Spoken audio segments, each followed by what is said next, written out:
Prostor. Pro praktickou kuchyň je důležitý dostatek místa pro vše. Není nic horšího, než když až při ukládání věcí do nové kuchyně zjistíte, že se vám tam vše nevejde.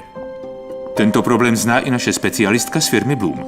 Stává se to překvapivě hodně lidem. Většina by si přála více úložného prostoru.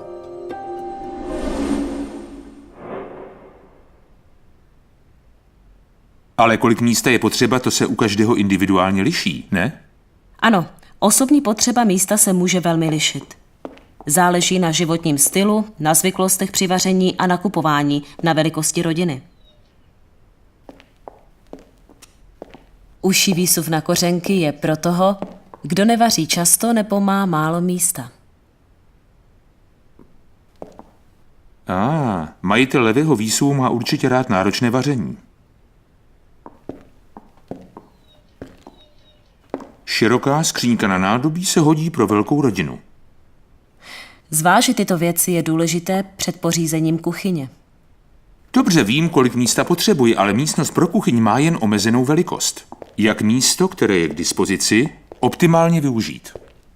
Stávající úložný prostor se dá snadno zvětšit, i když místa je tu pořád stejně. Hned vidím, jaký objem prostoru mám k dispozici. Tam už se něco vejde.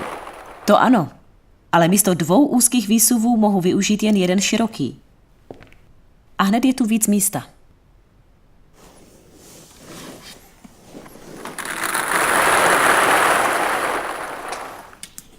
Vejde se tam ještě víc?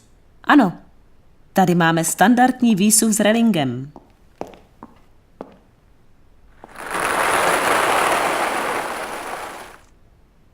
Pro srovnání je tu vysoký výsuv s uzavřenými boky.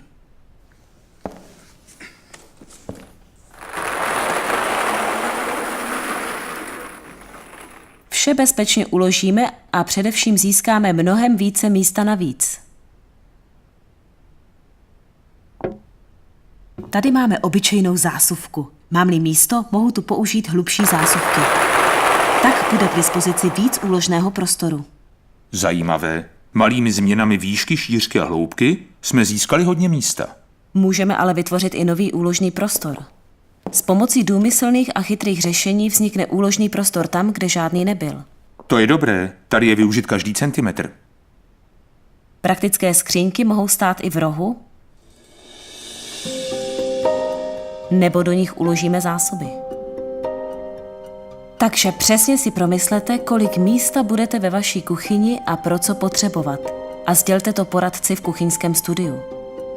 Využijte každou příležitost k získání úložného prostoru prostřednictvím vysokých, širších nebo i hlubších zásuvek. A především ta speciální řešení. Ta opravdu stojí za úvahu.